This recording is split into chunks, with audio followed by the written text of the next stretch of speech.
California drivers are paying more for gas because of an annual tax adjustment that took effect Monday. The state's gas tax went up by 2 cents to compensate for inflation, increasing to 60 cents per gallon. That is on top of the 18-cent federal tax. If you add in other state and local taxes and fees, California drivers pay about $1.30 in taxes alone every time they fill up at the pump.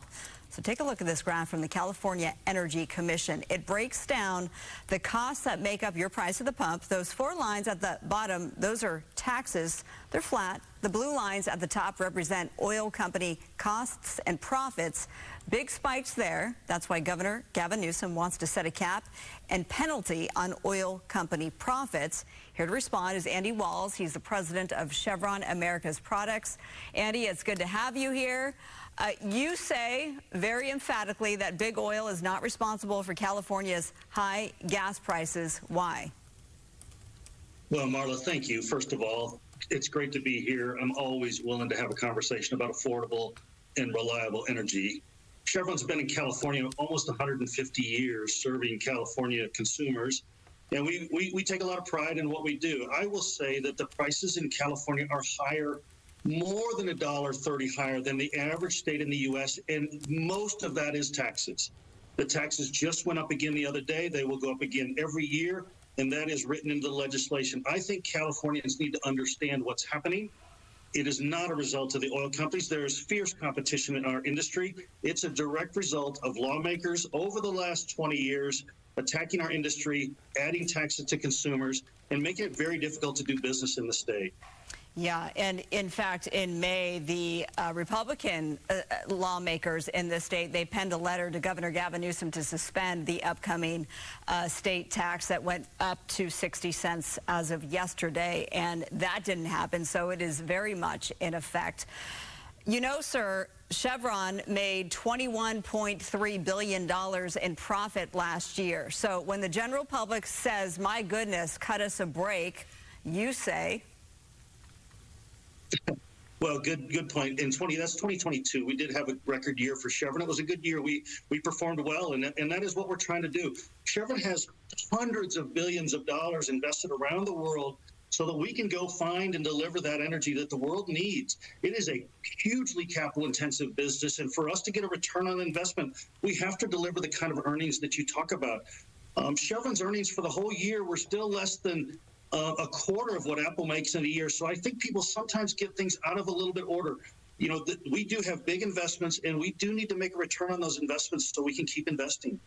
You know, and listening to you on a recent interview that you did, you also talked about the fact that there's no direct pipeline to the state of California, which also makes prices higher as well. And the fact that refineries have been cut in half in the last several years. There used to be 20 in the state of California. Now I think we're down to 9. How does that impact gas prices?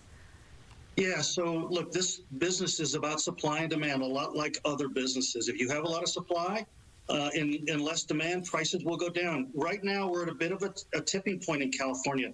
A lot of refineries have closed. A lot of our competition have left. And it's a worrisome time. It's also very difficult to make an investment case in California. Refineries require investment. They require capital. And when you have a potential margin cap staring us in the face, we certainly know about the governor's desire to have an internal combustion ban. In other words, only cars sold after 2035 will be electric. And then we also have a thing called cap and trade that happens in California, where the more greenhouse gases you emit, the more taxes you pay. Those 3 things make it very difficult for companies like Chevron to want to invest our future investments in a place like California because we're afraid that we're not going to get a return. And Californians need reliable, affordable energy. They need companies like Chevron to invest. And I'm concerned because I don't think everybody's taking the full equation into bear. Reliable and affordable is important. People need the products that we make to live their lives. And it's a concerning time today in California, and that's why I'm glad we're talking about it. I want people to understand it. If you want more information, you've got to go to chevron.co California. We've got a ton of information. There's no way you and I can talk about all the things we need to talk about now, but people can go to that.